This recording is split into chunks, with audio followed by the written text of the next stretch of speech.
Tuhan Yesus. Engkau sangat baik buat hidup kami. Tidak bisa kami bandingkan dan kompetisikan dengan siapapun karena Engkau yang paling baik Tuhan. Selalu Engkau yang paling baik. Sekalipun seringkali daging kami tidak bisa memahaminya, tapi kami percaya selalu Engkau yang terbaik ya Tuhan.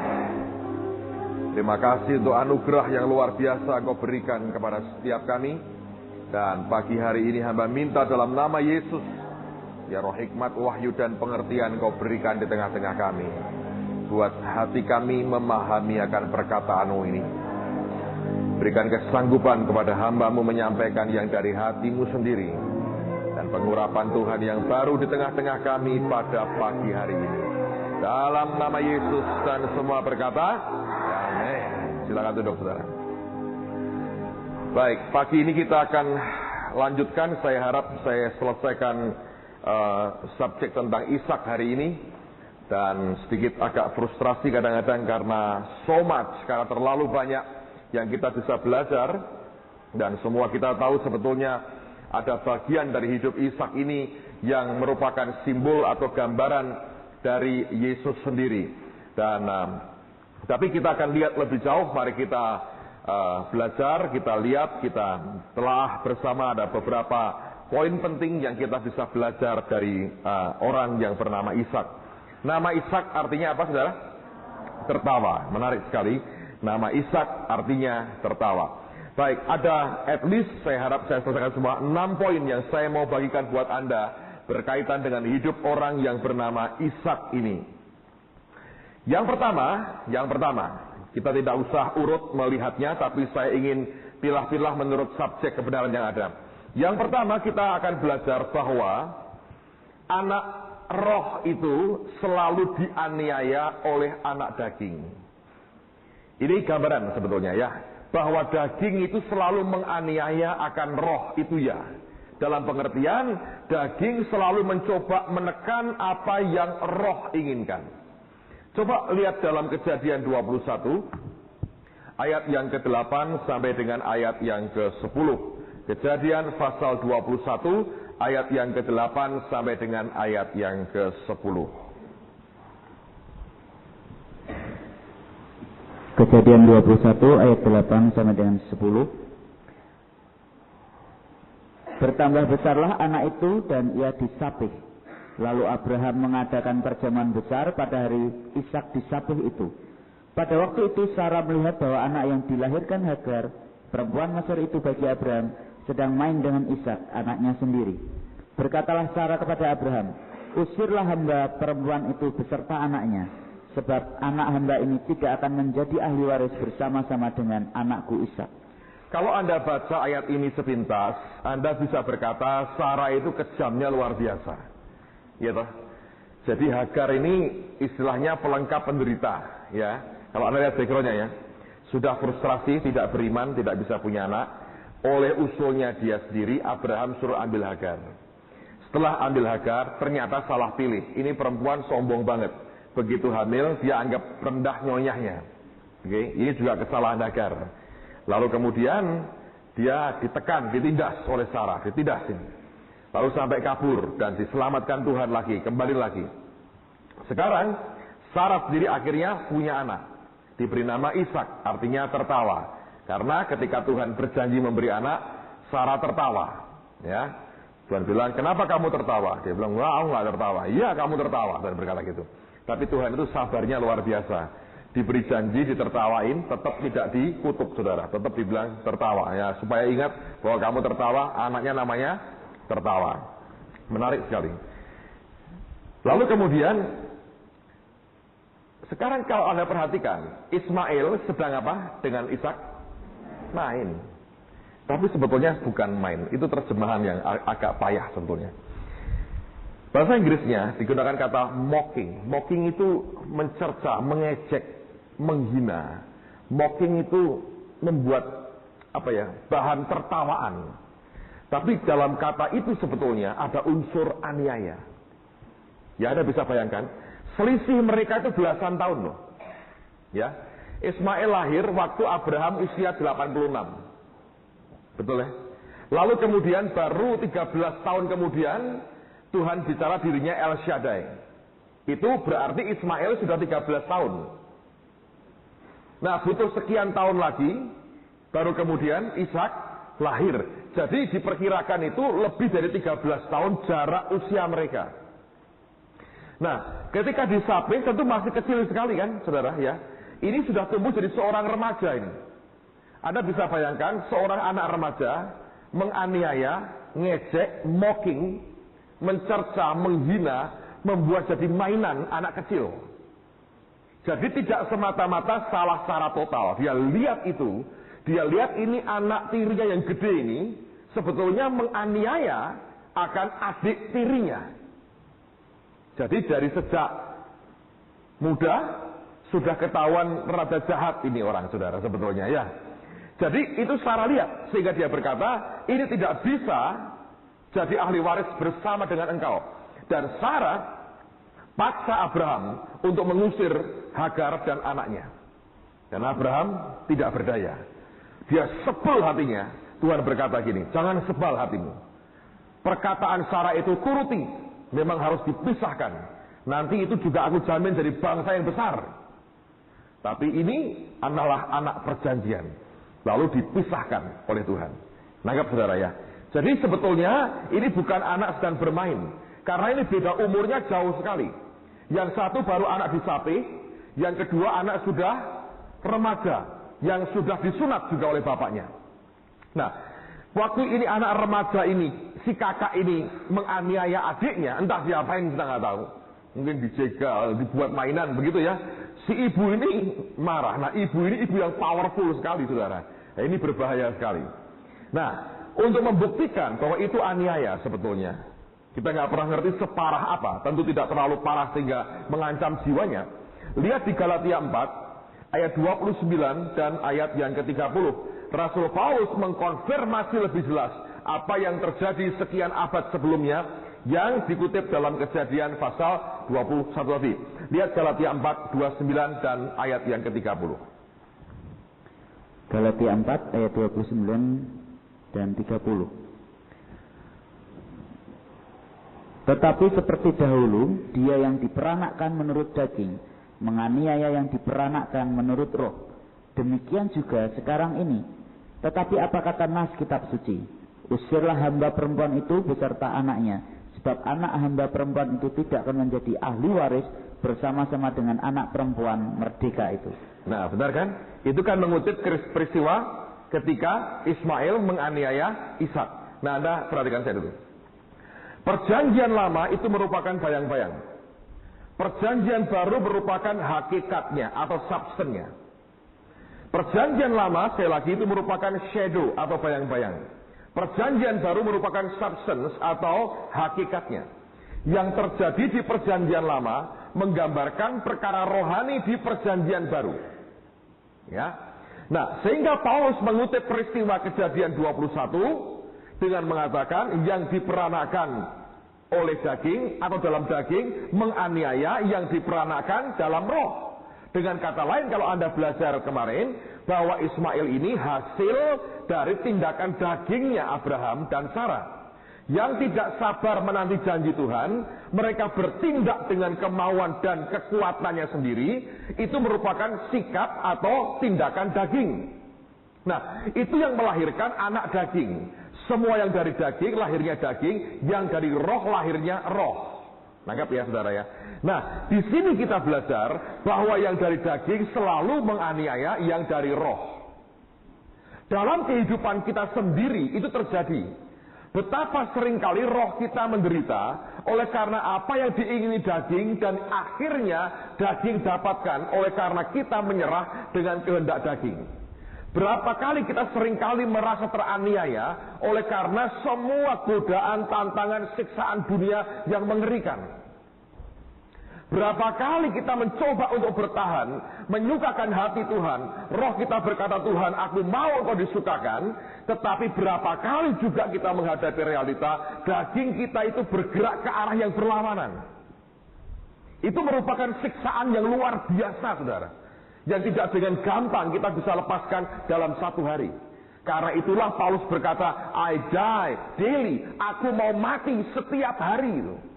Pikul salib itu setiap hari. Sehingga saya berkata, memang dalam kekristenan ini pergulatan yang paling berat yang kita harus lewati. Roh ini kalau dibiarkan tersiksa terus, lama-lama akan mati lagi, saudara. Kalau kita terus mengizinkan kemauan daging itu kita berikan terus, lama-lama roh kita yang tidak tahan. Dalam kitab Kejadian, Tuhan berkata begini, rohku tidak akan selama-lamanya bergulat strife dengan manusia, sebab manusia itu daging adanya. Baru dia berkata, sejak sekarang umur manusia 120 tahun. Nah, artinya memang ada tenggang waktu di mana terjadi pergulatan antara keinginan roh dan kemauan daging kita. Tapi kalau jiwa kita memutuskan, aku akan ikuti kemauan daging, Tuhan bisa berkata, rohku tidak akan selama-lamanya bergulat dengan manusia, sebab manusia daging. Daging itu menantang pergulatan terus dengan roh, karena Alkitab berkata, keinginan daging berlawanan dengan keinginan roh. Dan ini sebetulnya merupakan pergulatan setiap kita tanpa terkecuali. Setiap saat ini yang terus menerus muncul dalam hidup kita. Bagaimana Pak dengan Yesus? Ibrani berkata, He was tempted in all points. Dia dicobai dalam segala hal, tapi tidak berbuat dosa. Yesus pun dicobai dalam segala hal, tapi tidak berbuat dosa. Dia tidak menyerahkan dirinya pada keinginan daging. Nah, ini yang luar biasa. Kita masih belajar sampai hari ini. Bagaimana kita bisa memenangkan roh kita dan roh Tuhan mengatasi kehendak manusia dan daging kita sendiri. Belajar dari Ishak yang pertama, kita belajar bagaimana mengatasi kedagingan kita. Dan kita berkata, usirlah anak hamba itu, sebab itu bukan yang dijanjikan Tuhan. Usirlah kehendak dagingmu, singkirkan kehendak dagingmu. Itu merupakan berita yang setiap hari kita harus dengungkan atas diri kita sendiri, saudara. Karena seringkali kita berhadapan dengan begitu banyak hal yang membuat kita tergoda untuk berkata, aku ingin ikut keinginan daging. Nah, saya mau berikan contoh kepada Anda. Saya tidak anti pelepasan deliverance, tapi saya berkata kepada Anda, saudara harus punya cara pandang yang tepat soal deliverance. Karena ada banyak orang mengeluh gini, Pak, aku sudah dilepaskan, tapi kok jatuh lagi. Nah, dulu itu gimana? Sudah. Ya, tahun lalu kemarin saudara sama saya, ada teman kecil, ya, didoakan pelepasan. Mungkin waktu itu Mike Connell, ya, nanti kalau bulan-bulan menjelang terakhir itu Anda akan dilayani oleh Mike Connell dari New Zealand. Saudara akan diberkati. Ini orang kalau datang aja ketawa, iblis sudah langsung manifestasi, saudara. Luar biasa. Dulu pertama kali datang ditantang satu dukun di Semarang ini. Tiba-tiba somehow nggak tahu bagaimana ada paranormal dari kota lain datang ke Semarang. Memang sengaja mau nantang dia. Jadi waktu dia khotbah itu tahu-tahu mental, terus seperti orang kerasukan mau lari keluar. Dicegat beberapa orang, didoakan. Dan akhirnya lepas, agak linglung sedikit, beberapa hari terus ngaku bahwa dia dukun dan kemudian dia bertobat. Nah, saya berkata gini, itu bagus dan kita perlu didoakan, dilepaskan itu iya. Tapi Anda harus mengerti bahwa setan itu tidak pernah bisa dengan seenaknya merasuk kehidupan kita. Kalau Anda mau mengalami total deliverance, saudara harus imbangi itu dan sertai dengan penyangkalan daging.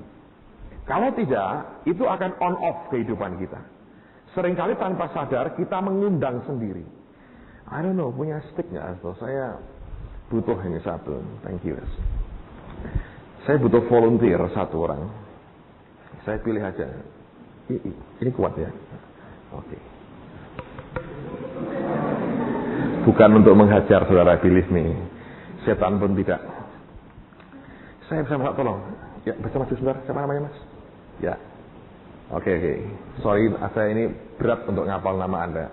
Saya panggil Anda saudara-saudara sekalian aja. Oke. Namanya bagus sekali. Bukan Ringso ya, Riso. Alright. kamu kerjakan yang saya perintah, ya dalam pengertian. Kan kamu pegang ini, tapi sebelum saya bilang lepas, kamu tidak boleh lepasin, ya. Tolonglah teman-temanmu supaya mereka mengerti. Ini Riso, saudara. Benihin muda, abad 21. Sebentar lagi akan membangkitkan orang mati. Nah, harus percaya. Kenapa? Sebab dia Riso. Dia anak Tuhan Yesus. Ditebus oleh darahnya, diurapi dengan kuasa Roh Kudus. Ini orang yang luar biasa. Almost perfect. Almost. Nyaris sempurna. Nyaris. Tapi belum, saudara ya. Semua kita juga begitu. Nyaris sempurna. Belumnya masih banyak juga. Nah, ini orang cinta Tuhan. Suka baca Alkitab. Ya, mengasihi Tuhan. Masuk School of Acts lagi. Diterima lagi, saudara. Ya, luar biasa. 2 minggu setia. Kondisinya baik. Semua orang berkata, aku rasa kita menemukanlah. Benihin besok boleh mati, ada Riso akan menggantikan dia. 10 kali lebih powerful dari Benihin. Amen, saudara? Amin kan kalau saya bilang, kalau terjadi luar biasa. Kalau tidak, minimal saya tidak merendahkan dia. Nah, itu penting, ya. Nah, perhatikan baik-baik. Dia hamba Tuhan ini. Okay. Saya supaya tidak nyinggung perasaan orang lain, saya mau berperan sebagai setan saja ya, supaya saya tidak pakai orang lain nanti dikira ngutuki orang. Enggak lah, saya hanya berperan saja. Saya tidak terlalu pintar karena itu bukan sahabat saya, jadi saya tidak bisa menirukan dia dengan tepat sekali. Tapi saya mencoba lah untuk bisa mencoba menirukan. Yang saya pegang ini adalah kesenangan dunia tertentu. Ya. Ini kesenangan dunia tertentu ini. Apapun, you name it, Anda boleh sebut apapun. Saya mau tunjukkan di mana persoalannya ketika orang didoakan pelepasan, jatuh bangun terus. Sampai tiap kali muntah. Sampai ususnya keluar sedikit, pelem lagi, misalnya begitu. Tapi kok nggak bisa lepas-lepas? Ini kan frustrasi banget. Iya toh? Persoalannya itu bukan pada kesalahan dari yang mendoakan. Kadang-kadang orang mendoakan juga semangatnya luar biasa. Tahun lalu ada banyak peristiwa lucu kemarin Pak Hasto cerita dengan saya. Ada siswa kecil anaknya, duduk pelepasan gitu, wah manifestasi kan saudara. Yang ngikat dia manifestasi. Lalu dikerubuti yang gede-gede saudara. Tinggi, wah diusir. Lama-lama dia sadar. Setelah sadar, ini orang yang diberani gede-gede. Dia teriak, sudah lepas. Belum, sudah, gak kuat, sudah. Nyaris mati tuh saudara. Itu yang lepas bukan setan, nyawanya putus. Loh, sampai begitu semangatnya saudara. Mungkin di kasus yang sama itu, satu bapak, nggak tahu lah ilmu dari mana, bawa minyak urapan gitu. Lihat ini rohnya bereaksi begini, yang doakan kan banyak saudara, kakinya kan ditekuk semua begini kan nggak tahu. Itu dia bawa minyak, dia pikir dia mau bantu dengan ngurapi kaki dari yang dilayani. Dia tapi nggak bisa membedakan ini bapak juga sudah ada umur, agak sedikit kabur matanya ya. Tapi baik juga. Kalau session ya sering kali ngantuk, tapi ya karena faktor usia. Kalau sudah panas sudah nggak tahan ya. Dan kita semua maklum adanya. Tapi anyway. Dia mencoba membantu kan, jadi salah satu dia lihat, wah ini kakinya nih, diolesi pakai minyak. Yang doakan bingung, kakiku bapak ini. Wah kakinya dia yang didoakan. Ini kakiku bukan kakinya dia. Biasanya orang kan pengurapan di atas kepala, ini di bawah kaki. Mungkin dia pakai pepatah surga di bawah telapak kaki itu. I don't know. Tapi kalau Anda melihat orang pelepasan itu nanti menarik sekali. Akhir bulan nanti Anda akan melayani Pak Samuel Dudi. Saudara akan nangis dan tertawa campur jadi satu, mengerang, main silat segala macam akan muncul, dan itu akan jadi minggu yang tidak akan Anda lupakan seumur hidupmu. Pilih ini. Tapi perhatikan baik-baik, sudah didoakan, let's say setahun penuh pelepasan, sampai kram mulut dan kaki dan perut Anda gara-gara muntah-muntah terus begitu, sampai makan pun bau muntah, mau mandi bau muntah, sudah seperti itu. Tapi toh orang masih ada beberapa jatuh bangun lagi. Saya ketemu satu orang pernah dilawat Tuhan habis-habisan. Nggak tahan, nggak sampai sekian 2 bulan saudara, jatuh lagi. Itu kan kadang-kadang membuat orang frustrasi. Di mana letak persoalannya? Nah, Seringkali ini yang terjadi, saudara. Seringkali ini yang terjadi. Riso ini menggambarkan semua kita, misalnya ya. Dia hamba Tuhan, dia anak Tuhan, dia cinta Tuhan. Tapi karena dia tadi saya berkata nyaris sempurna. Nah, yang belum sempurna itu adalah masih ada hal-hal daging yang ada dalam dirinya. Gitu. Semua kita ini nanti kalau Anda pelajari, itu ada yang namanya iniquity. Iniquity itu gini, kecenderungan untuk berbuat dosa tertentu dalam hidup kita. Itu masing-masing punya kecenderungan yang berbeda-beda. Nah, ini yang Anda mesti perhatikan dengan baik. Ini yang mesti Anda perhatikan. Karena ini yang bisa menjatuhkan kalau saudara tidak menyangkali itu setiap saat dalam hidupmu. Oke. Nah, katakanlah benda ini adalah keinginan daging sebetulnya, ya. Dan ini dia masih ingin ini dagingnya. Nah, ketika tidak disangkali, apa yang terjadi? Coba pegang kuat-kuat. Tangan dua. Oke, ya. Pegang kuat, jangan dilepasin ya. Nah, misalnya satu hari Tuhan berkata kepada Riso, coba kamu menghadap ke kanan misalnya ya. Nah, saya ngerti, waduh Tuhan ngomong sama dia suruh menghadap ke kanan. Lalu apa yang saya buat? Ini setan misalnya ya. Saya bilang begini, wah aku mau dia jatuh. Aku mau dia ikut kemauanku, bukan kemauan Tuhan. Oke? Lalu sebagai setan, apa yang dibuat oleh setan biasanya? Anda tahu dia akan mencoba mendekat kita. Mendekat? Nah, ketika mendekat Tuhan ngomong, hei setan, ngapain dekat-dekat hambaku? Dia bilang, enggak Tuhan. Ya tapi kau mendekat ke dia. Oh, tidak. Jangan bohong, aku Allah yang maha tahu. Iya, gua udah tahu juga itu. Kenapa kau mendekat-dekat ke Riso? Mau mencobai dia? Mau merasuk dia? Oh enggak berani Tuhan, lihat urapannya kenceng banget. Dia tenging saya kabur, ya saudara ya. Terus saya bilang, lalu ngapain? Duh, saya hanya mau ngecek benda milik saya ini. Kalau ini kan milikku Tuhan, itu milikmu. Tapi ini milikku. Tuhan kan maha adil. Dia bilang, betul. Dia bilang, jadi itu milikmu ya milikmu ya. Giliran Tuhan, yang gambar kaisar ke kaisar, gitu. Kan engkau berkat, setan pakai benar pakai ayat saudara. Nah, gambar kaisar ya diberikanlah kepada kaisar. Nah ini milikmu kan, lihat engkau telah tebus dia, aku tahu Tuhan. Itu milikmu. Tapi ini masa apa ini? VCD porno milikmu Tuhan? Bukan, milikku. Tuhan Yesus tidak punya VCD porno. Aku punya. Ya toh? Udah ya? Yesus mana punya? Nggak punya kan Tuhan? Ingin ke tidak? Ya, buang jauh-jauh. Setan lengkap koleksinya. Nangkep ya? Nah, tapi ini kan dalam daging.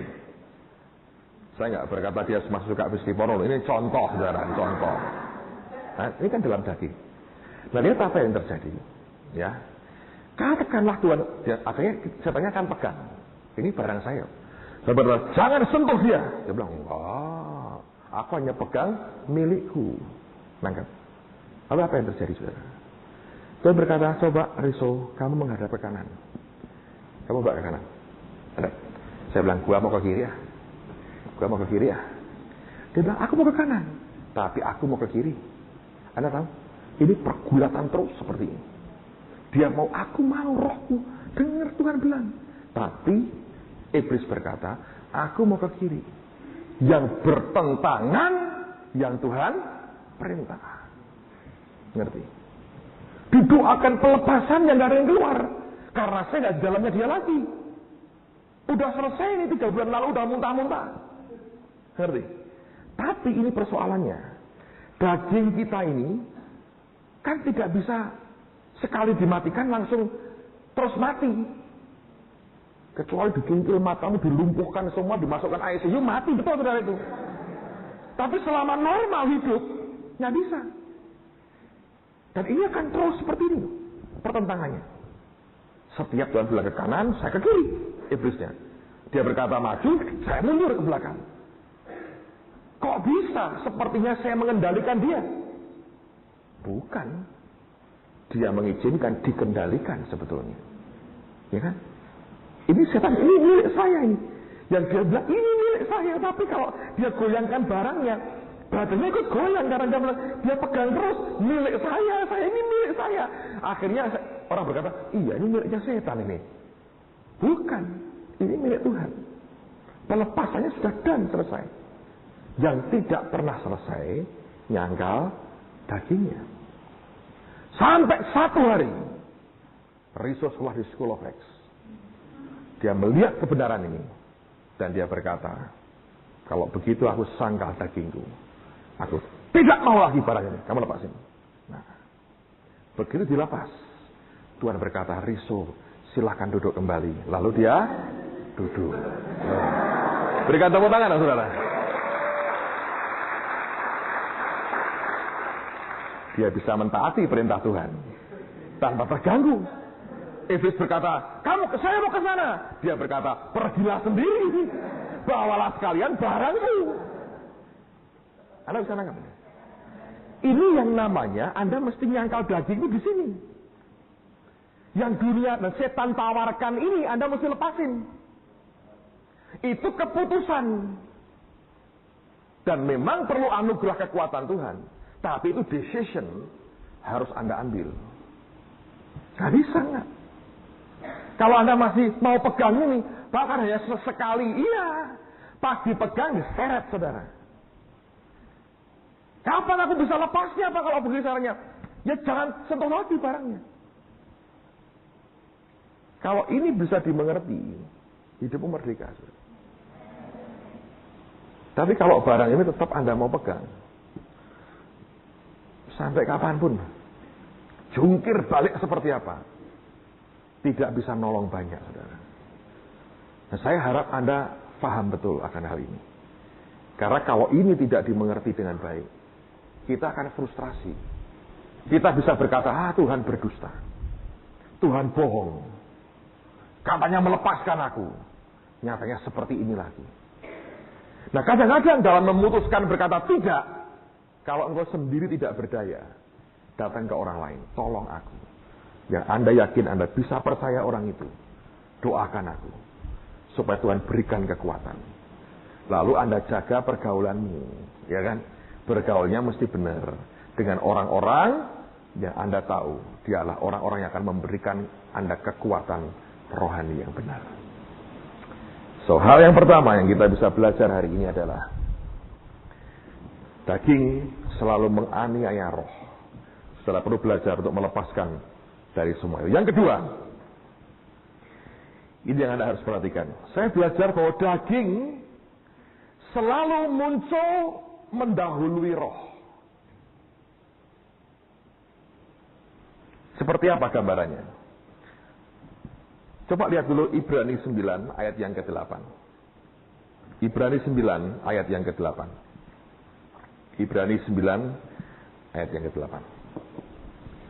Ibrani 9 ayat yang ke-8. Dengan ini Roh Kudus menyatakan bahwa jalan ke tempat yang kudus itu belum terbuka selama kemah yang pertama itu masih ada. Ini merupakan gambaran ya. Ada kemah pertama, ada pasti yang kedua. Yang pertama masih ada, jalan masuk ke tempat kudus belum terbuka. Untuk masuk ke tempat yang kedua, yang pertama harus dihancurkan. Nah, perhatikan ini. Ishak ini anak perjanjian. Sebelumnya lahir siapa? Ismail. Mari kita buat urutan lagi. Ada Habel yang memberi yang lebih baik, yang berkenan di depan Tuhan. Sebelum dia lahir siapa? Kain. Lihat ya. Ada Yakub yang kelak menjadi Israel. Sebelumnya lahir siapa? Esau. Lihat akan polanya, saudara. Ada Efraim. Siapa sebelumnya? Manasye. Lihat ya polanya. Ada Adam kedua. Ada Adam pertama. Adam kedua ini siapa? Yesus. Ada perjanjian baru. Sebelumnya apa? Perjanjian lama. Ada hukum anugerah. Sebelumnya ada Taurat. Tangkap Yesus. Lihat bahwa ini pola begini berkali-kali muncul di Alkitab nih. Tanda bahwa daging itu mesti bereaksi cepat sekali. Dan muncul pertama. Ini yang sebetulnya seringkali ada hamba Tuhan berkata, bahkan visi pun seringkali mesti mati. Kok bisa, Pak? Ya. Sebab visi itu sebetulnya seperti benih kan? Saya pernah ajar kan? Kehidupan di sininya harus dikeluarkan dengan cara yang di luar ini loh saudara. Yang di luar ini loh. Harus dikrek, dipecah. Supaya yang di dalam bisa keluar. Dalam kehidupan Anda mesti perhatikan ini. Seringkali ada ide-ide yang muncul yang begitu bagus. Tapi seringkali yang bereaksi cepat daging kita. Ketika itu dimatikan, lalu muncul yang kedua. Yang solid, yang kuat, yang fresh, yang segar. Jadi kalau Anda lihat, Anda terima visi dari Tuhan. Coba belajar untuk Anda redam di depan Tuhan. Bilang, Tuhan, aku tidak mau keluar reaksi dagingku. Aku mau keluar reaksi manusia rohku. Kalau Anda bisa mengerti ini, kita akan sangat berhati-hati. Kalau Anda perhatikan hidup orang-orang pahlawan-pahlawan iman dalam sejarah gereja, di Alkitab juga, lihat selalu begitu. Selalu muncul. Awalnya akan sangat buruk, lihat Abraham. Yang buruk gimana? Yang buruk itu di luar nih, saudara. Yang buruk di luar. Lihat bagaimana proses yang dilewati Abraham, itu sebetulnya Allah menghancurkan bagian luarnya, sisi dagingnya. Sampai kekuatan manusia rohnya muncul, keluar.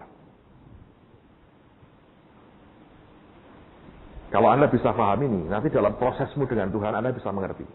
Kenapa Tuhan izinkan aku melewati banyak hal? Tujuannya apa? Untuk meremukkan sisi luar dari hidupku ini. Sisi Ismail, sisi Kain, sisi Esau, sisi Manasye, sisi Adam pertama, perjanjian lama dan Taurat diremukkan Tuhan. Sampai yang murni, yang asli dari Tuhan yang di dalam keluar. Dan itu tidak 1-2 hari selesai. Makanya saya bilang 6 bulan selesai di sini pun, saudara baru memulai sebetulnya. Keputusan yang kelak engkau ambil day by day menentukan sekali. Sampai di mana Anda bisa jalan terus dengan Tuhan. Sampai di mana Anda bisa kuat dengan Tuhan. Keputusan Anda ambil hari demi hari dalam kehidupan kita. Sampai di mana engkau mengizinkan Tuhan menghancurkan sisi luar dari manusia kita. Itu poin yang kedua. Yang ketiga, kita harus cepat saudara karena waktu.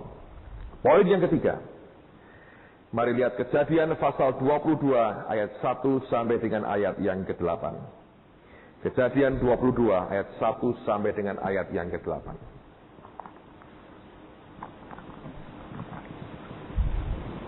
Kejadian 22 ayat 1 sampai dengan ke-8.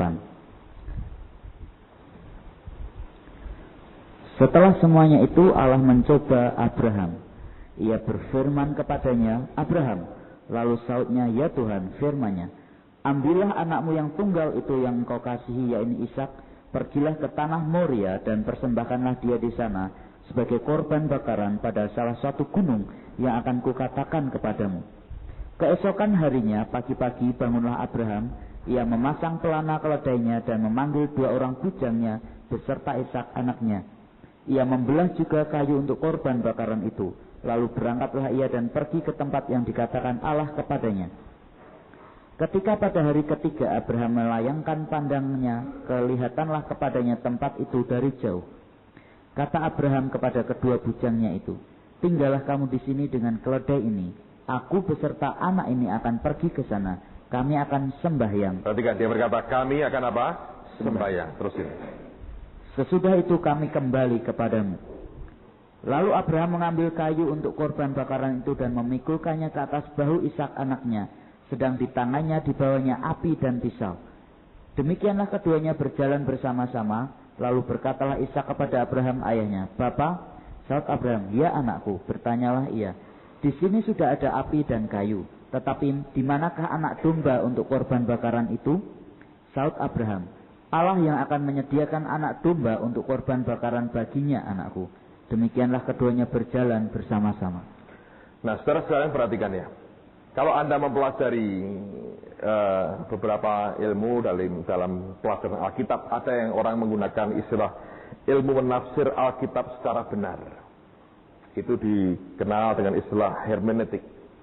Di bagian ilmu itu ada satu hukum yang disebut sebagai the law of first mention, atau hukum penyebutan pertama. Jadi ya, satu kata tertentu yang punya arti itu kalau mau lihat akan pengertian yang sebenarnya, kembali kepada kapan disebutkan pertama kali kata itu.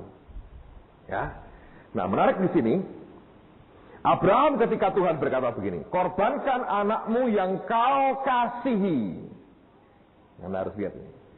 Tuhan kita itu Allah yang cemburu. Begitu ada yang kita kasihi, sampai menyita hidup kita begitu rupa, lebih dari Tuhan, mesti yang diminta. Saya suka apa yang John Evans ini ajarkan.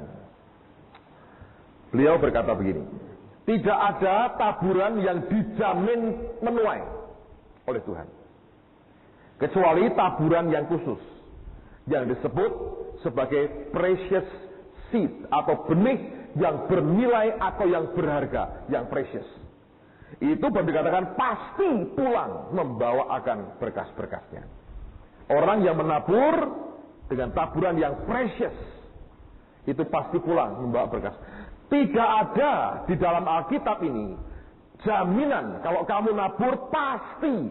Bahwa hukum tabur tuai iya, tapi pasti nuai tidak ada. Contoh begini, hukum tabur tuai berlaku. Betul, petani tiap kali mesti naburkan benih, ya toh, padi di sawah. Tapi apakah pasti dia menuai? Pasti nggak? Belum tentu kan? Bisa kena hama, bisa kena penyakit, bisa kena banjir, bisa kena kemarau, kekurangan air. Ada banyak faktor yang membuat sebetulnya tuaiannya tidak bisa dia dapatkan. Tapi hukum nabur nuainya tetap berlaku. Oke? Nah, di Alkitab ini hanya ada satu kali dikatakan bahwa kamu kalau nabur pasti, kata firman. Itu ketika kau memberikan precious seed, atau benih yang precious, yang berharga. Lalu orang tanya, Pak, berharga itu berapa? Karena orang kan relatif, ya lah. Seorang pegawai misalnya ketika diminta 1 juta, dia akan berkata, wah itu precious buat saya. Tapi seorang konglomerat, dia berkata, ya itu uang kecil saya, uang receh saya. Nilainya sama, ya toh, nominalnya sama, tapi value-nya berbeda. Buat yang di bawah itu tinggi sekali, buat yang di atas tidak berarti. Dia mintanya ya 1 miliar, baru itu berarti mungkin, atau 10 miliar baru berarti. Nah, yang precious itu yang apa? Yang begini, saudara. Kalau itu Anda berikan, sakit dalam.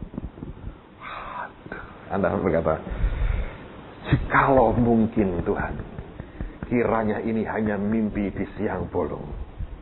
Anda cubit tanganmu sakit. Wah, diminta betul sama Tuhan. Itu precious. Waktu kau beri, ada perasaan. Kalau memberi masih dengan enteng, nggak apa-apa lah. Itu belum precious, saudara. Tapi kalau begitu Anda beri sampai, iya, seperti Abraham. Anda punya yang precious ya dalam hidup?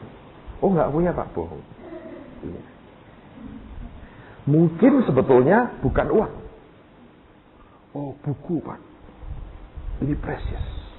Kenapa? Ada tanda tangannya Pak RT saya itu, jadi ini precious. Mungkin. Nah, RT ini siapa? RT itu, Pak, itu saya. Katanya loh, bisa kan ya. Jadi Anda ada tanda tangannya Pak RT. Sesuatu yang kalau diminta Anda sampai, itu precious. Bisa berupa harta tertentu. Satu hari, saudara, ini tahun berapa? Tahun keberapa saya lupa. Ini sesuatu SOA. Pendeta gembala sidang gereja di Jogja. Satu hari pas liburan itu, saya sedang ada acara mau kemana ya? Saya nggak hadir di kampus. Pagi, mau kebaktian dan ada teman menikah hari itu. Pagi itu jam berapa? 6:30. Pintu rumah sudah diketok orang. Saya keluar, Dia suami istri ini gembala sidang datang. Istrinya sekolah di sini, suaminya ikut waktu itu. Dia bilang, Pak, ini berat Pak, sudah saya tahan berbulan-bulan. Tapi saya tidak tahan lagi. Loh kenapa? Saya bilang, sekian bulan lalu Pak, Tuhan bicarakan kami berdua. Mobil saya ini harus saya serahkan kepada Bapak. Saya membantah Tuhan. Saya bilang, dia punya mobil lebih bagus dari saya. Kenapa harus saya kasih lagi mobil ke dia? Tidak ada gunanya buat dia. Terus Tuhan berkata, betul. Buat dia tidak ada gunanya. Buat kamu berarti sekali. Nah betul Tuhan, itu yang aku minta. Kamu sayang betul mobilmu. Ya benar, itu mobil sudah dia beli. Baru beberapa bulan yang sebelumnya. Dan orang pemilik pertama yang punya mobil itu antik. Mobil ini jarang dipakai, digantung. Dilepas 4 bannya, digantung. 10 tahun digantung. Mobil digantung 10 tahun. Kalau enggak kan rusak ya bawahnya. Digantung sama dia 10 tahun. Pada waktu itu kena masalah ekonomi memuncak, dia nggak tahan, dijual. Yang beli pendeta ini lihat barang istimewa, walaupun sudah 10 tahun, dia senang sekali. Tiap pagi dia lapit, itu jadi precious buat dia. Lalu Tuhan mikir gini, ini Ishak buat dia. Kasihkan siapa yang nggak terlalu butuh ya, supaya nggak jadi Ishak kedua. Gitu. Tuhan lihat saya rupanya, kasihin dia aja lah, nggak terlalu butuh. Jadi nggak terikat harta, tapi ini merdeka. Jadi satu pagi Tuhan ngomong, beri. Wah nggak berani. Tolong Pak, ini diterima. Dia kasih sambil gemeter. Yakin ini, nggak mau doa puasa lagi. Pak, jangan tanya begitu, nanti saya berubah pikiran. Lo berubah nggak apa-apa, bawa pulang sekalian. Saya berkata, nggak Pak, berubah pun tidak boleh lagi. Sudah, saya nggak berani ngelawan Tuhan. Dia kasih. Sampai sekarang nggak saya jual, sesekali saya pakai. Tapi orang ini kasih saya Mazda 626, merah semua. Bawahnya merah. Kasih. Ayo. Saya bilang, Tuhan, aku mobil ini buat apa? Tuhan bilang, ya pakai aja. Saya waktu itu, saya sudah punya 2 Tuhan. Ya 3 ya bagus, saya bilang gitu. Oh ya bagus, tapi saya buat apa 2? 3. Tiba-tiba setahun kemudian anak-anak tambah gede, mulai sekolah sana sini, bener 2 nggak cukup, 3. Nah pakai kan? Nah dia kan kesian. Nah nanti dia aku yang berkati. Tapi aku mau hatinya tidak melekat pada barang itu. Begitu. Anda punya yang precious? Oh jangan Pak. Ya tidak sekarang, nanti diminta. Tambah lengket, tambah. Sebab kalau Anda pegang, ingat setan berkata, aku punya barang di tempat ini.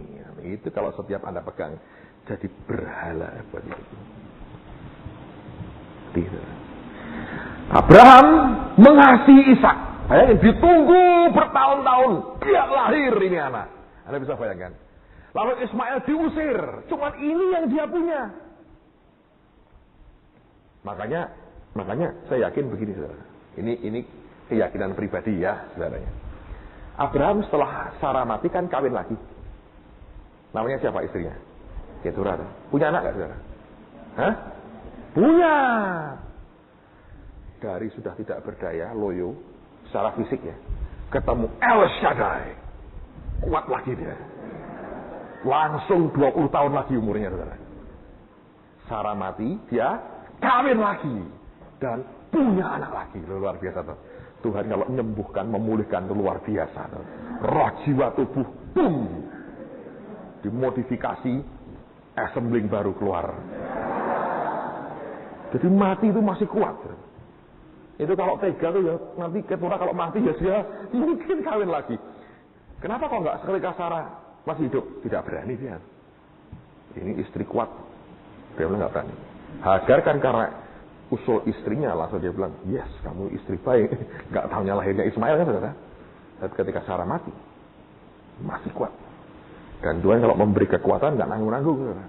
Nggak cukup ya untuk 1 anak lahir ya enggak. Allah itu more than enough saudara. Lebih dari cukup. Sampai Sarah mati dia kawin lagi akhirnya, bayangin. Saya kira-kira Tuhan, engkau ini memang luar biasa. Betul, aku memberi kau hidup dan hidup di dalam kelimpahan. Betul, saudara. Segala hal. Lalu kemudian Allah berkata begini, korbankan. Nah, menarik sekali. Ketika diminta untuk korban, Abraham kan ngajak dua bujangnya. Tapi dia tidak ngomong istrinya. Saya nggak berkata, kalau Anda disuruh Tuhan, jangan beritahu istrimu. Tidak. Ini kasus khusus, saudara, ya. Dan kalau ngomong istrinya, kira-kira Abraham disembelih dulu sama Sarah. Ini anak gua susah payah melahirkan, kamu mau sembelih, gua aja gua sembelih. Kira-kira begitu, saudara. Kalau Anda lihat modelnya Sarah itu, Anda tahu ya. Kira-kira lu aja gua sembelih dulu. Mati. Tidak ada Abraham lagi. Tapi Abraham ngerti ya, dia tahu bahayanya. Lehernya bisa putus digorok istrinya, dia pikir, udahlah gua nggak ngomong istriku. Dia bawa dua bujangnya. Tapi nggak apa domba. Sampai di kaki gunung, bukit lah ya. Dia berkata kepada, kamu tinggal di sini. Kami akan apa? Sembayang. Kata sembayang itu sebetulnya kata itu worship. Kami mau menyembah. Penyembahan yang benar itu aslinya itu bukan cuma rasyatakayapa, bukan, saudara. Sekarang banyak orang berkata, oh kamu apa? WL. Apa itu WL? Saya bingung. Sekarang itu orang semua disingkat, saudara. WL. Loh, padahal WL itu, nah, di dunia itu wanita lain loh, saudara. Di gereja WL. Loh, WL itu apa? Worship leader. Oh, WL. Menurut saya bukan WL, WL lebih benar. Oh, worship kok, bukan itu kan bahasa Inggris. WL. Nah, kalau kamu apa itu? Apalagi gitu. Pemimpin pujian apa sih? Ya, WL ini sudah WL pokoknya. Ya, oke. Banyak orang bilang, oh, saya WL. Oke. WL. Yang kamu sembah siapa? Tuhan. Nyembahmu gimana? Ya, ngangkat tangan, ngikuti musik. Menari-menari, ya baik. But, kata worship pertama. Kalau Anda kembali kepada the law of first mention, hukum penyebutan pertama. Sebetulnya mengandung unsur korban. Dari yang precious yang engkau punya. Makanya seringkali kita baca Alkitab berkata, bangsa ini memuliakan aku hanya dengan bibirnya. Itu aja. Sebab ketika kita nyembah, cuman suara kita. Dan mungkin gaya badan kita seperti nyembah. Tapi dari hidup, apakah kita sungguh-sungguh nyembah dia? Belum tentu. Sebab kalau kita kembali kepada the law of first mention, penyembahan itu pertama-tama muncul, diucapkan Abraham. Ketika dia mau mempersembahkan anak yang dia kasihi. Ishak sendiri. Hidup kita ini, hidup seorang penyembah atau bukan, ditentukan, saudara. Apakah Anda setiap hari adalah orang yang mau berkata, ya Tuhan, dengan apa yang dia minta. Dan itu bukan sesuatu yang gampang.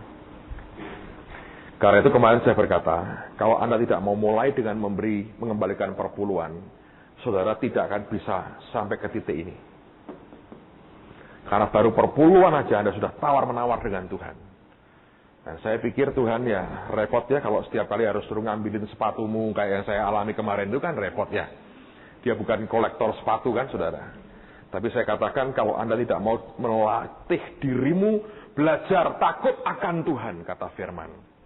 Dengan korban-korban kita, hidup kita tidak akan pernah bisa jadi seorang penyembah. Dan seringkali penyembahan itu menyelesaikan begitu banyak hal. Jauh lebih banyak dari apa yang pernah kita duga dan kita pikirkan sekalipun. Amen, saudaraku. Alright. Yang keempat. Kita belajar bahwa Ishak ini punya kepribadian yang nice, ya, yang baik. Ya. Bahwa dia itu hidup dalam ketaatan total terhadap ayahnya. Sehingga orang inilah yang kemudian karena dia dikorbankan juga, sering orang mengatakan itu gambaran daripada Yesus. Tapi kalau kita belajar, betul. Ini anak ya, nyaris atau boleh dibilang tidak pernah berontak kepada ayahnya. Bahkan kalau Anda perhatikan nanti, itu kemanapun bapaknya pergi, dia ikuti persis. Sampai kelemahannya dia ikuti, saudara. Nah, cuma bedanya begini. Ya, ini nanti Anda akan belajar lebih jauh ya. Abraham, Ishak, ini siapa? Yakub. Perhatikan ini. Ini, bapak dan anaknya ini, kelemahan ininya kelihatan sekali. Kentara sekali. Ini lebih nurut. Sehingga kalau Anda perhatikan, jungkir baliknya itu ini lebih banyak dua ini. Ini lebih smooth hidupnya. Tapi ada untung ruginya, saudara. Orang kalau nanti Anda perhatikan ya, kalau jungkir baliknya tidak kuat, tidak banyak, memang pukulan yang dia derita tidak banyak, ya ada sisi enaknya. Tapi kualitas manusia dalamnya tidak terlalu kuat. Sebaliknya yang jungkir balik banyak ini, bonyok di mana-mana, tapi dalamnya kuat sekali, saudara. Ngerti ya? Anda kalau olahraga atau tidak olahraga, itu akan terjadi perbedaan. Anda nggak olahraga, ya baik-baik aja kan, sementara. Begitu Anda olahraga, ada resiko-resiko yang Anda mesti tanggung. Ada lecetnya, ada pegelnya, ada kesleonya, ada terkilirnya, segala macam. Ya toh? Anda berenang ada kemasukan air di mulutmu, di hidungmu, bisa. Dengan segala resiko. Tapi setelah sekian waktu, yang jungkir balik ini terbina kuat di dalamnya. Yang aman-aman ini, ya aman, hidupnya enak. Makin kaya, kianlah makin kaya, ya toh? Yang banyak orang dicoyatikan di Alkitabnya kan, supaya kaya kayak Ishak kan. Tapi nanti lihat ya, di masa tuanya beda. Ini beda. Nah lihat Ishak, saya beri contoh. Dia dilahirkan karena anugerah. Begitu dia dikorbankan, tidak protes sama sekali. Cuma tanya, Bapak dombanya mana? Nanti Tuhan sediakan. Ya. Diikat, saudara. Tidak berontak sama sekali. Aneh tak? Ini orang dengan bapaknya trust sekali. Ini Bapak Abraham. Selesai. Diikat. Mau dibunuh nggak bilang, jangan dong. Nggak ada. Mana ada keluar satu patah kata yang menunjukkan dia bereaksi, dia berontak, atau akhirnya kepahitan dengan bapaknya. Nggak ada. Dia ikuti persis apa yang bapaknya mau, dia ikut, saudara. Lolos satu. Dan Alkitab nggak berkata, maka pulanglah mereka. Lalu Ishak lapor kepada mamanya, Mama, Sarah, Papa jahat, aku mau dibunuh. Lalu Alkitab berkata, diambilnya lah tongkat besar oleh Sarah dan dikejarnya Abraham sampai ke gurun pasir. Nggak ada. Tidak ada. Nanti kalau Anda buat sinetron sendiri, silahkanlah Anda tambah. Tapi itu tidak ada di Alkitab, saudara. Yang mau dibunuh, ya ikut aja tuh. Abraham cegah, ya nggak jadi. Dia belajar, ya sudahlah. Oke. Lalu ketika dia makin dewasa, sudah waktunya dia cari istri. Ini anak dicarikan istri oleh bapaknya. Nah, kamu sudah waktunya kawin. Ya, Pak. Kawin ya? Ya. Mau. Dengan siapa? Ntar, tunggu dulu. Papa yang cari. Yang lain sudah pinter sendiri, cari sendiri. Dia nunggu loh, saudara, papahnya. Suruh Eliezer. Dan ini repot, dia bilang. Kalau kamu nggak dapat dari keluargaku, tidak usah dari suku lain. Sumpah Eliezer. Lebih baik kamu pulang tangan hamba. Jadi dia cariin di Baghdad. Cari. Dapatnya Ribkah.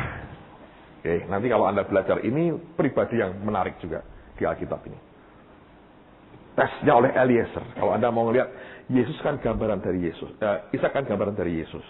Ribkah ini should be gambaran dari gereja mestinya. Ya, di dalam certain part of their life.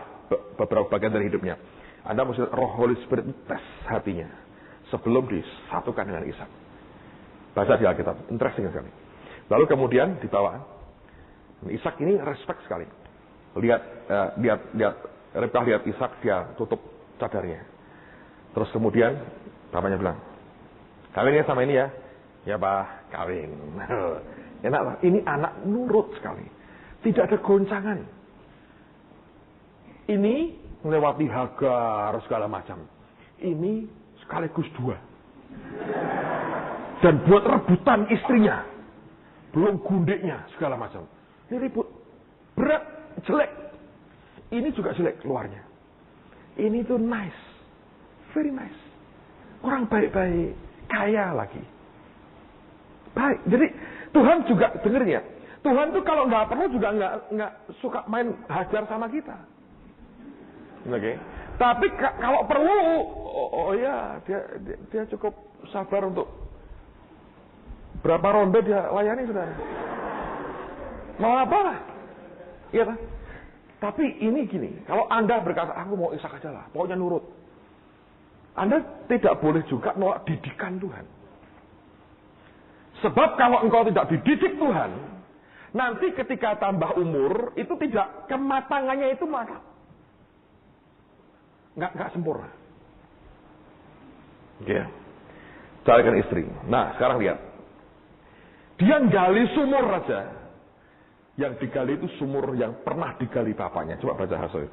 Kejadian 26 ayat 15 sampai 18. Kejadian 26 15 sampai 18. Kejadian 26 ayat 15 sampai 18. Segala sumur yang digali dalam zaman Abraham ayahnya oleh hamba-hamba ayahnya itu telah ditutup oleh orang Filistin dan ditimbun dengan tanah. Lalu kata Abimelekh kepada Ishak, pergilah dari tengah-tengah kami sebab engkau telah menjadi jauh lebih berkuasa daripada kami. Jadi pergilah Ishak dari situ dan berkemahlah ia di lembah Gerar dan ia menetap di situ. Kemudian Ishak menggali kembali sumur-sumur yang digali dalam zaman Abraham ayahnya dan yang telah ditutup oleh orang Filistin sesudah Abraham mati. Disebutkannya lah nama sumur-sumur itu menurut nama-nama yang telah diberikan oleh ayahnya. Lihat, dia ikuti persis jejak bapaknya. Dia gali sumur yang digali oleh bapaknya dan dia kembalikan nama seperti yang bapaknya itu berikan. Dia ikut aja. Dia ini orang ngikut, saudara. Memang begitu karakternya. Pokoknya aku mau nurut. Nah, ini orang nggak terlalu banyak digoncang macam-macam, saudara. Memang nanti ada kerugiannya. Tapi itu ikut aja ya. Ikut. Oke? Yang celakanya, saudara, sampai kelemahannya dia ikuti persis. Di mana itu? Kejadian 26. Coba ini baca cukup panjang ini. Ayat 1 sampai 14. Baik, perhatikan. Ini perhatikan. Semua sumur yang digali Abraham, dia gali lagi. Dia beri nama persis ketika Abraham memberi nama sumur itu. Tapi lihat ya, ketaatannya kepada bapaknya, ikut kepada bapaknya, terakhir itu imbasnya. Kelemahan yang sama yang ada pada Abraham, dia juga punya. Begitu terjadi kelaparan, ngungsi. Dan yang dituju sama, mana itu? Mesir sebetulnya. Betul nggak, saudara? Tapi Tuhan itu, nah ini Anda harus ngerti. Allah itu mengukur setiap orang. Ini diukur. Dan bilang gini, ya ini taruh Mesir nggak apa-apa, biarin lah. Kuat ya. Nanti aku tolong dia. Karena ini sudah ditempa begitu rupa. Dan berkata, biarin ke Mesir.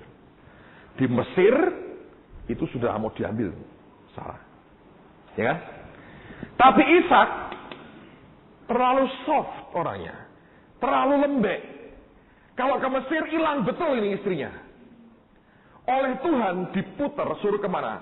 Gerar. Kayak gini, saudara. Oke, kamu nggak kuat di sini karena kelaparan. Kamu pengen makan, baik. Jangan ke Mesir.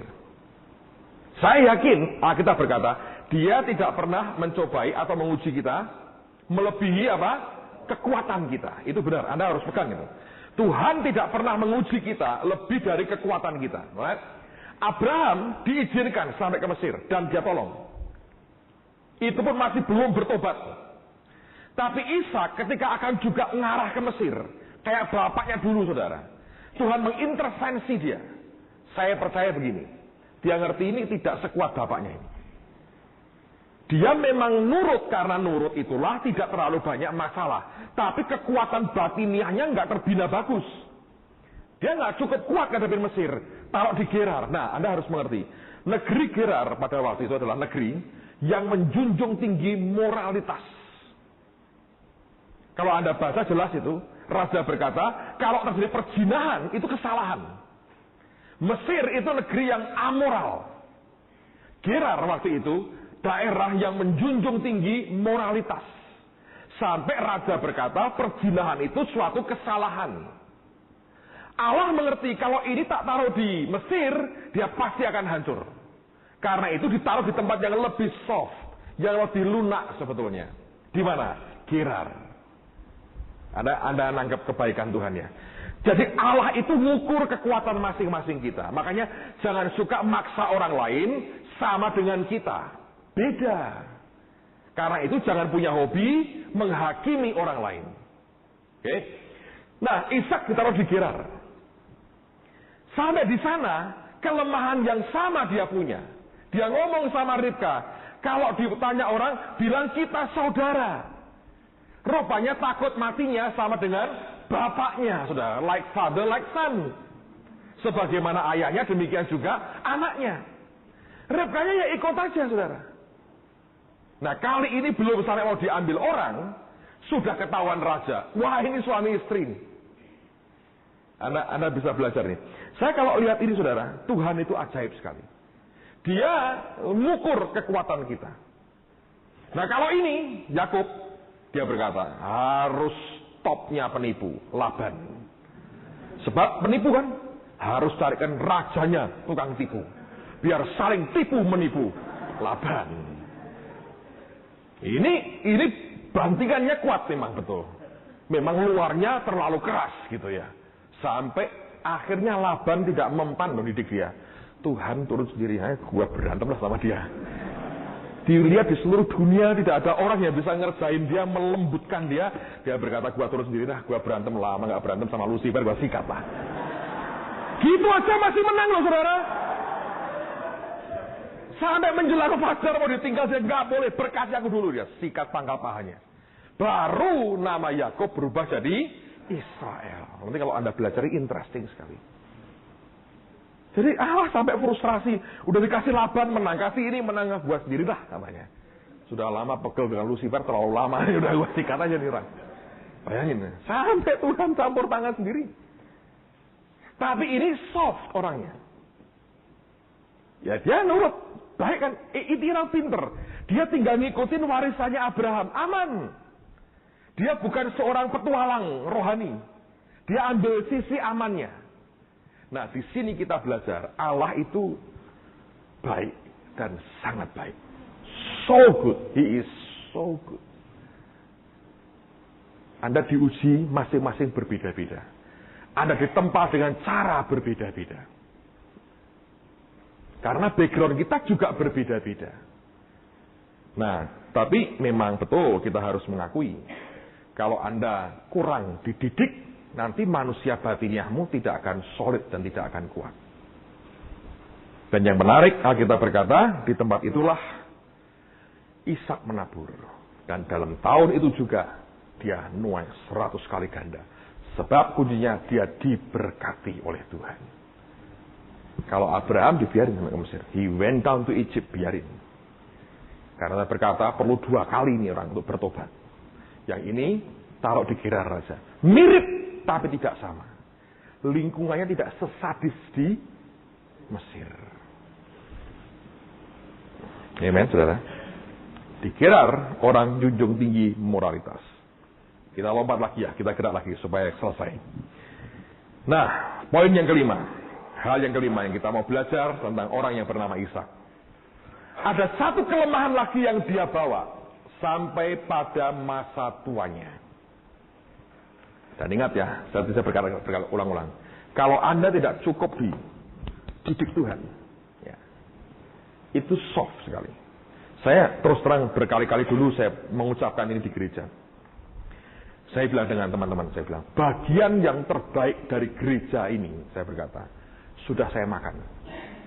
Kapan itu? Waktu jungkir balik susah payah itu. Karena dulu nggak ada pendeta lain kecuali saya. Susah payah jungkir baliknya. Saya bilang sudah saya makan sendiri. Sekarang ini tinggal nikmati toh. Semua senang. Tapi saya bilang porsi terbaik sudah gua makan sendiri. Itu porsi ketika ditempa habis, saudara. Dihadapkan kepada banyak hal yang mengerikan. Dan ternyata itu betul. Nanti ketika gerak ya, kekuatan di dalam itu berbeda sekali. Nah, makanya kalau Anda dididik Tuhan, jangan jadi orang lembek, saudara. Luarnya harus baik, ya, sopan, tapi dalam Anda harus kuat. Jangan lembek dalam. Jangan gampang, gue nggak punya, pulang dah. Terlalu lembek, repot, saudara. Terlalu lunak. Nah, kelunaan itulah, ya, karena hidup nggak pernah ada tempaan, nikmat. Ya, coba ya, Abraham sebetulnya basically tidak mau kawin lagi. Dia kan monogami dengan Sarah. Sarah dorong dia untuk kawin dengan Hagar. Kalau Yakub, sebetulnya dia nggak pernah cinta perempuan lain kecuali Rahel. Iya, tapi ditipu Laban. Gitu. Memang ilmunya kalah tinggi sementara waktu itu. Tapi lama-lama dia belajar dari Laban kalah tinggi sama Yakub. Makanya Tuhan frustrasi, gua turun aja lah kalau gitu. Laban nggak bisa ngalahin dia. Terus kalau Anda perhatikan lebih jauh ya, ini Ishak juga sama. Ishak tuh mana? Dia nggak pernah ada kalau dia beranak. Maka Ishak punya gundik, nggak ada tuh, nggak ada. Oke. Nah, tapi ketika dia sudah nikmati semua, orang punya kelemahan lain. Ishak ini kelemahannya apa? Makan. Sudah namanya tertawa, gitu. Hidupnya lancar-lancar, kaya, sangat kaya. Mau kawin lagi tidak ingin, atau mungkin tidak berani, saya nggak tahu. Atau sudah cukup, atau memang Tuhan beri dia kepuasan. Akhirnya makan. Nah, makan ini jadi masalah. Hal kecil. Coba lihat Kejadian 25 ayat 27 dan 28. Kejadian 25, 27 dan 28. Kejadian 25 ayat 27 28. Lalu bertambah besarlah kedua anak itu. Esau menjadi seorang yang pandai berburu, seorang yang suka tinggal di padang, tetapi Yakub adalah seorang yang tenang, yang suka tinggal di kemah. Ishak sayang kepada Esau sebab ia suka makan daging buruan, tetapi Ribka kasih kepada Yakub. Nah, ini dua ini. Yang ini sayang kepada Esau. Sayang karena dia suka makan. Gitu? Ini konsumen, ini produsen. Dia berburu, dapat binatang buruan, kasihin bapaknya. Dia suka makan. Sehingga dia cinta, ini anakku yang ngasih gua makan terus. Ribka kasih kepada Yakub. Ribka. Sebab dari kandungan sudah diberitahu Tuhan, yang muda akan lebih dari yang tua. Ngerti? Ribka sayang Yakub karena dia sudah dengar Tuhan bilang. Baca nanti Kejadian. Di kamar, di rumah, Anda lihat lagi ceritanya. Menarik sekali. Nah, lihat. Dia cinta ini karena suka makan. Itu aja alasannya. Sangat tidak rohani kan? Ya. Reasonnya kenapa dia senang karena dagingnya. Dia cinta kepada Esau. Dia sayang Esau karena dia suka makan. Makan apa? Makan hewan buruannya Esau. Wah, ini anak kesayangan karena apa? Dia bisa memuaskan hobiku. Dia bisa menyenangkan keinginan perutku. Dia sayang kepada Esau. Dan ini kelemahan. Terusin lagi. Lalu perhatikan, ini repot. Karena mereka berdua punya hobi yang sama, jadi mereka disatukan. Makanan, saudara, titik weakness-nya Ishak. Tapi sekaligus juga titik weakness-nya, kelemahannya Esau. Lihat Kejadian 25 ayat 29 sampai 34. Kejadian 25 ayat 29 sampai 34. Kejadian 25, 29 sampai 34. Pada suatu kali Yakub sedang memasak sesuatu, lalu datanglah Esau dengan lelah dari padang. Kata Esau kepada Yakub, berikanlah kiranya aku menghirup sedikit dari yang merah-merah itu karena aku lelah. Itulah sebabnya namanya disebutkan Edom. Tetapi kata Yakub, jualah dahulu kepadaku hak kesulunganmu. Saud Esau, sebentar lagi aku akan mati. Apakah gunanya bagiku hak kesulungan itu? Kata Yakub, bersumpahlah dahulu kepadaku. Maka bersumpahlah ia kepada Yakub dan dijualnyalah hak kesulungannya kepadanya. Lalu Yakub memberikan roti dan masakan kacang merah itu kepada Esau. Ia makan dan minum lalu berdiri dan pergi. Demikianlah Esau memandang ringan hak kesulungan itu. Lihat, ini juga karena makanan. Ini bicara sesuatu yang instan kita bisa nikmati, tapi kemudian hilang dan tidak punya nilai kekalnya. Sudah bapaknya hobinya makan, Esaunya juga jatuhnya di makanan. Nah, yang lebih berat itu begini, saudara. Ishak itu ketika akan memberikan hak kesulungan, ada syaratnya. Masak dulu. Setelah aku makan, baru hak kesulungan aku berikan kepadamu. Coba lihat di Kejadian 27 ayat 1 sampai 4. Kejadian 27 ayat 1 sampai 4. Kejadian 27 ayat 1 sampai 4. Ketika Ishak sudah tua dan matanya telah kabur sehingga ia tidak dapat melihat lagi, dipanggilnyalah Esau, anak sulungnya, serta berkata kepadanya, "Anakku." Saut Esau, "Ya Bapa." Berkatalah Ishak, "Lihat, aku sudah tua, aku tidak tahu bila hari kematianku. Maka sekarang ambillah senjatamu, tabung panah dan busurmu, pergilah ke padang, dan burulah bagiku seekor binatang. Olahlah bagiku makanan yang enak, seperti yang ku gemari. Sesudah itu bawalah kepadaku, supaya ku makan, agar aku memberkati engkau sebelum aku mati." Mau berkati aja minta makan dulu. Anda kalau punya kelemahan, jangan pernah itu jadikan sebagai yang utama. Ini yang membuat dia ketipu, dan ini yang membuat perhatiin, saudara. Matanya ketika tua kabur. Mata jasmaninya kabur, mata hatinya ikut kabur. Kalau Yakub, dia buta ketika tua. Tapi dia bisa bedakan mana Efraim, mana Manasye. Dia silang. Sekalipun matanya kabur, yang di dalam tidak kabur. Keluar nubuatannya. Tidak bisa ditipu. Tapi Ishak, lihat ya, tempaannya itu kurang sebetulnya. Ketika tua nggak terlatih manusia rohnya. Seperti Abraham atau kelak seperti Yakub. Yang dia utamakan itu makan. Dia bilang, "Berburulah, masaklah, olahlah. Setelah aku makan, aku berkati kamu." Loh, berkat kok syaratnya makanan, tuh, saudara. Ini kan ngaco tuh. Ribkah, nah ini kesalahan yang berikutnya. Lalu Pak, Ribkah kan nipu Pak. Yakub kan nipu, kan salah juga. Nah perhatikan ini. Saya yakin sebetulnya ada cara lain mungkin yang akan Tuhan buat. Mungkin, saya nggak tahu. I don't know. Tapi yang jelas ketika mereka nipu itu tetap bayar harganya. Nanti kita belajar kalau sampai kepada Yakub. Tapi lihat ya. Ini orang buta. Dia berkata, "Masak buat aku, nanti aku berkati kamu." Ribkah dengar, dia bilang, "Masak ini." Kabur matanya, dikasih bulu-bulu begini. Suaranya suara Yakub.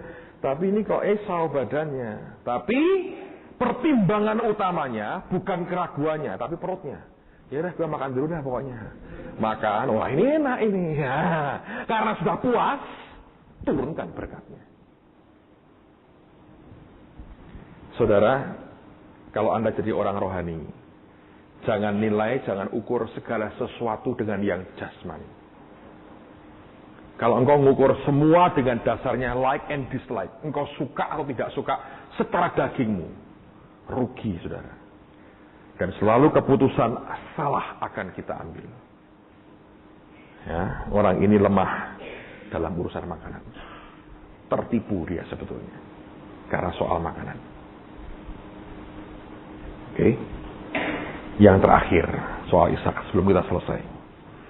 Ini bagus, Kejadian 27 ayat 37 sampai 40. Kejadian 27 ayat 37 sampai dengan ayat yang ke-40. Silakan Astor. Kejadian 27 ayat 37 sampai dengan 40. Lalu Ishak menjawab Esau, katanya, "Sesungguhnya telah kuangkat dia menjadi tuan atas engkau, dan segala saudaranya telah kuberikan kepadanya menjadi hambanya, dan telah kubekali dia dengan gandum dan anggur. Maka kepadamu apalagi yang dapat kuperbuat, ya anakku?" Kata Esau kepada ayahnya, "Hanya berkat yang satu itukah ada padamu ya Bapa? Berkatilah aku ini juga ya Bapa." Dan dengan suara keras menangislah Esau. Lalu Ishak ayahnya menjawabnya, sesungguhnya tempat kediamanmu akan jauh dari tanah-tanah gemuk di bumi, dan jauh dari embun dari langit di atas. Engkau akan hidup dari pedangmu, dan engkau akan menjadi hamba adikmu. Tetapi akan terjadi kelak apabila engkau berusaha sungguh-sungguh, maka engkau akan melemparkan kuk itu dari tengkukmu. Bahasa Inggrisnya bagus. Bukan kalau engkau berusaha sungguh-sungguh, dikatakan if you shall repent. Kalau engkau bertobat, engkau akan melepaskan kuk itu dari tengkuk. Pelajaran terakhir yang kita dapat dari hidup Ishak adalah begini. Dia mengatakan berita pertobatan itu luar biasa. Hidup kita ini masih begitu banyak kelemahan, di mana Allah harus berurusan dengan daging kita. Tapi saya mau katakan kepada saudara, bahwa pertobatan itu gerbang luar biasa menuju kepada kemuliaan. Orang harus biasa membiarkan dirinya dikoreksi oleh Tuhan, untuk membuat ada repentance keluar dari hati kita. Orang yang merasa sudah sampai ke titik yang paling indah dalam hidupnya, dia tidak akan pernah bisa bertobat. Tapi orang yang merindukan Tuhan dalam hidupnya, yang terus berkata, Tuhan, aku ingin Engkau dalam hidupku. Aku mau Engkau, Tuhan, dalam hidupku. Engkau merindukan Tuhan terus dalam hidupmu, engkau akan membiarkan Tuhan membuka hatimu. Satu demi satu dia akan buka hidup kita. Dan bagian demi bagian yang tidak berkenan, Tuhan akan tegur kita. Setiap kali dia bicara menegur kita, kita bertobat, kita melepaskan kuk kita. Setiap kali kita bertobat, kita melepaskan kuk kita. Kalau pertobatan tidak pernah ada dalam hidup kita, bahaya. Dan ini yang terjadi seringkali. Begitu Anda sudah mulai banyak melayani, Anda seringkali memberitakan firman kepada orang lain. Seringkali kita merasa kita sudah segala-galanya. Saya berkata itu bohong besar. Itu hanya kesombongan yang menjerumuskan kehidupan kita. Orang Kristen kalau jauh dari repentance, dari pertobatan, berat, saudara. Saya ketemu dengan satu hamba Tuhan. Saya sebut nama nggak apa-apa, karena jadi berkat buat saya. Anda pasti pernah dengar Pak Alex Abraham. Beberapa waktu terakhir ini, mungkin setahun lebih ini, kami cukup dekat lah. Dan saya lihat orang ini, orang yang sangat spesial, saudara. Saya lagi cari waktu untuk beliau bisa ke Semarang. Dia janji mau ke Semarang karena saya yakin kalau ngajar Anda akan bagus, walaupun mungkin tidak bisa selama seminggu. Dan dia ingin lihat tanah yang kami baru beli. Ini orang kan diberkati Tuhan ya, maju gerejanya, di bawah di bawah dia itu ada sekitar 80.000 jemaatnya. Banyak sekali, 80.000 itu banyak loh saudara. Banyak, itu ngapalnya susah 80.000 itu. Satu hari saya diundang khotbah di Manyar pada waktu Sabtu Minggu. Sabtu itu dipakai untuk pembinaan hamba-hamba Tuhan, aktivisnya dia, penuh gereja itu. Dan selesai saya menyampaikan firman, ini orang ngaku kesalahan. Ini orang yang suka telanjang dalam tanda petik di depan orang lain. Dia buka kehidupan keluarganya. Dia ceritakan anaknya, dia ceritakan menantunya. Dia open. Dia bilang, ini kesalahanku. Dia ngaku begitu, dia berlutut di depan yang lain. Dia bilang, ya maafkan saya saudara, ampuni saya. Itu orang ya, sampai pada nangis doakan dia. Dan orang tidak kabur, tidak pergi. Dengan dia buka kelemahan dan kesalahannya. Orang nggak berkata, nah cuma begitu aja, pada kecewa terus pada pergi. Enggak. Bisa nggak gitu? Ngaku, cerita. Saya ini bodohnya di sini, saya salah di sini. Saya heran sampai saya geleng-geleng, saya bilang, kok bisa ya? Dan itu begitu. Saya berkali-kali kan dengan beliau pergi pelayanan kemana, ke Jakarta terutama ya. Lihat apa yang dia katakan. Saya bilang, itu yang hati seperti itu loh, yang jarang dimiliki oleh orang-orang lain. Ngaku ya ngaku. Cerita apa adanya. Terbuka sekali. Luar biasa ya. Satu hari saya khotbah di Surabaya. Di yang baru tuh ya, gimana tuh? Nginden ya. Tiba-tiba Pak Alex di belakang saya, dia kan khotbah di tempat lain, terus dia cepat pulang. Terus selesai saya khotbah, dia naik ke mimbar. Dia ngomong begini, saudara, saya mau buat yang berbeda. Tolong carikan dus. Kita mau berkati nih gereja Semarang. Semua saya minta maju ke depan, persembahan hari ini untuk Semarang. Tidak usah dihitung ya majelis ya, cariin karung biar bawa pulang sekarungnya saja sekalian katanya. Untung saya bawa teman-teman saudara waktu itu. Terus sebelum maju ke depan, gini aja gampang. Kalau tanya Tuhan, mungkin Anda nggak dengar, gampang tak beritahu. Pokoknya dompet kosongi. Saya yang kosongi dompet. Ya, kosongi dompet. Yang punya sertifikat nganggur, boleh kasihkan dia. Belum ada rumahnya. Itu arsitek yang pernah membangun gambarin gedung kami yang pertama kali. Nangis. Dia duduk di balkon, dia lihat nangis. Dia orang Katolik. Dia bilang, belum pernah aku lihat kayak gitu, Pak. Ini masukin duitnya. Yang menarik begini, saudara. Yang menarik luar biasa. Pada waktu itu, saya sore khotbah di Manyar. Istrinya Pak Alek datangin saya. Dia bilang, Pak Petrus, saya mau ngomong pribadi. Saya bilang, tadi waktu saya lihat orang-orang memberi, hati saya senang sekali. Sampai rumah saya ketawa terus, tidak bisa berhenti Pak. Holy laughter, ketawa terus. Didoakan Pak Alek, tambah kenceng ketawanya. Sampai bingung suami saya. Loh, kamu kenapa nggak tahu? Aku tertawa nggak bisa berhenti. Ishak, ketawa terus. Terus dia ngomong, Tuhan, aku senang, Tuhan, aku senang. Terus Tuhan bilang, oh kamu senang. Ya Tuhan, aku senang. Nah, kalau senang berkati toh hambaku. Nunjuk saya Tuhan katanya. Ya Tuhan, berkati apa? Yang paling kamu sukai. Wah, mulai panik saudara, ketawanya mulai hilang sedikit. Sebab beliau itu punya gelang gede, ada batunya, ada berlian gede. Itu yang paling dia senang.